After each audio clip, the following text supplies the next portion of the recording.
ONRunning has grown its revenue over 400% since 2020, and yet it's still less than 1/10 the size of Nike. But here's the kicker, its gross margin is already higher than Nike's. So, is ONRunning about to sprint past the competition? I've gathered 5 years of financial data and modeled the next 10 years of ON's financial performance to answer the big question. Is ON the next big stock in athletic wear, or is the hype already priced into the stock? We will cover 4 key sections, ending with my fair value estimate, expected return, and a final rating of the investment as a whole. So yeah, let's jump into the first section and discuss what is it that ON actually do as a company. So yeah, ON is a premium Swiss athletic brand founded in 2010 and backed by tennis legend Roger Federer. The company is known for its patented cloud tech technology, a design that's captured a lot of serious attention in both performance sports and in lifestyle fashion. ON generates revenue mainly from footwear sales, which makes up around 90% of its total revenue. Apparel and accessories make up a much smaller but fast-growing segment of the revenue as well. Now, sales are split between direct-to-consumer or D2C via ON's own website and stores, of course, and via wholesale partnerships with global retailers. Its D2C segments are particularly profitable and growing very, very fast. Now, what sets ON apart, in my opinion, is its mix of premium pricing, rapid international expansion, and strong brand identity built on performance, innovation, and also sleek design as well, in my opinion. But with a lofty valuation and, of course, ambitious growth targets, does ONRunning have the legs to go the distance, or is it about to hit the wall? Now, that's of course an excellent question. So let's jump into the second part of this video to go through the financial history of ON and see how is it that they have performed so far. So before jumping into the model, just going through the analysis structure quickly. So we're looking to get an estimated annual return, which is the IRR, and a fair share price of stock.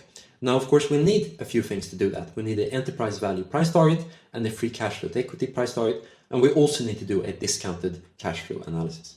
Right, so jumping into the model now, we'll focus firstly on the enterprise value data and look through the metrics going all the way back to 2020 one by one. Okay, with revenue, I think it's quite obvious here. We can see it's grown 38% year over year on average over the past 5 years. That's amazing. We can see that the EBITDA as well has gone from being negative to positive in recent years. That's also a great sign for investors.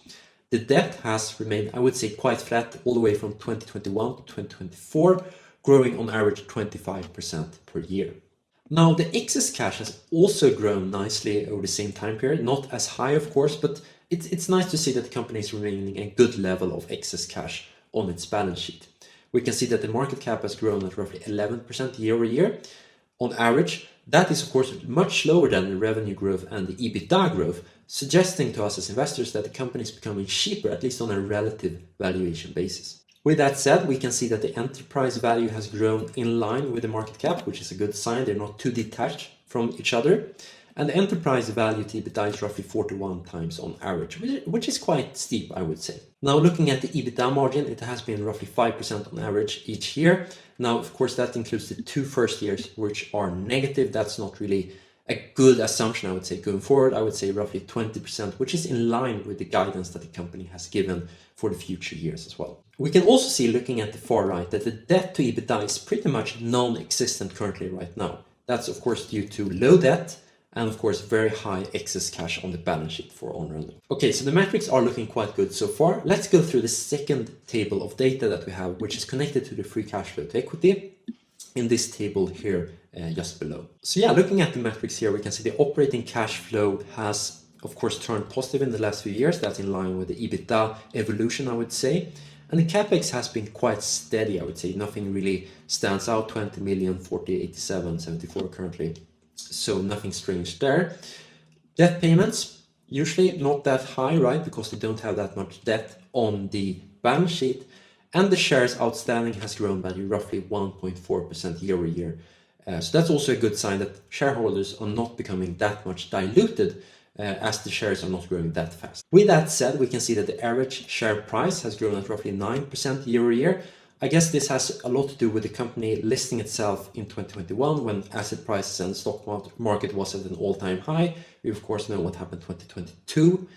So yeah, the stock hasn't really done that much on a year-over-year basis over the past, I would say, 4 years. Now, the free cash flow to equity follows the same trend as we see with the EBITDA and the operating cash flow, where it has turned positive in the last 2 years. That's a good sign for us as investors. We can see an average free cash flow yield of minus 1.3%. Now that, of course, is affected by the first years being negative. And the free cash flow to equity margin has gone up quite high to 23% in the past year. So now we have gone through all the financial data that we have on running. Let's give the company its first price target connected to its enterprise value. Now what we're doing here in essence is that we're applying a yearly growth rate for the revenue all the way up to 2034. For these growth assumptions, I've used ON's own financial guidance for 2025, which is 27% revenue growth, and then I'm decelerating the growth each year all the way down to 2034 at 8% just to stay conservative. And assuming these growth rates, which is 11% on average throughout the time period, we get the market cap of roughly $33 billion in 2034. We're also assuming that the shares will grow at roughly 1% per year, which is in line with their previous performance. And that gives us an enterprise value price target of roughly $92 in 2034. So now we're given on its first price target. Let's give it its second price target connected to its free cash flow to equity. And we're doing kind of the same here. We're applying the growth rate to the free cash flow to equity.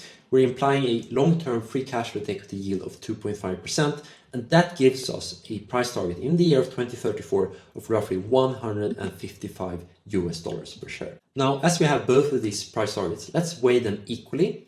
And doing that, if we weigh them by 50% each, we get a weighted price target of roughly $124 per share. Okay, let's jump into the fun part. We've gone through the historical data, we've given the company a weighted price target. Let's give the company also a fair share price and see where is it compared to its current price of today. Right, so jumping back into our model, I just scrolled down here quickly, and there we can see that doing a DCF analysis, assuming that the free cash flows will be discounted to a present value of today, we get the fair share price of roughly $58.7.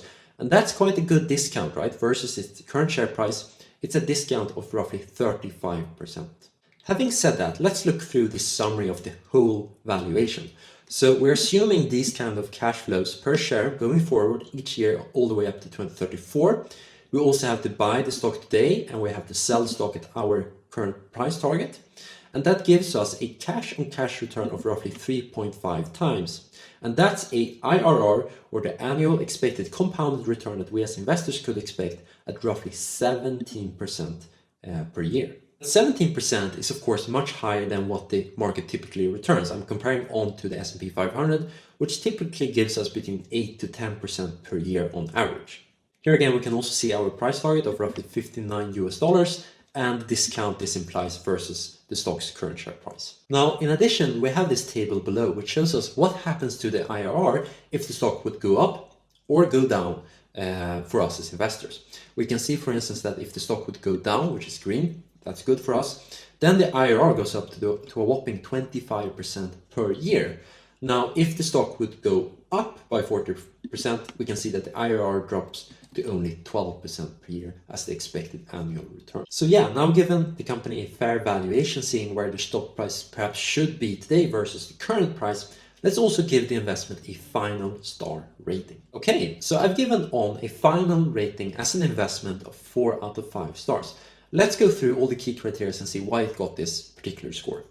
Starting off with the financial performance, we can say yes, strong revenue growth from the company. That's also reflected in strong EBITDA growth and in strong free cash flow growth, at least in the past 2 years, where the company has become profitable. In terms of low debt to EBITDA, the stock scores 5 out of 5 here. We saw that it has a lot of excess cash and almost no debt at all on the balance sheet, so that's quite strong for us as investors. Now, having said that, looking how the stock has performed in the past, it hasn't really shown the same picture. It's quite volatile, it goes up a lot, it goes down a lot when the market sells off.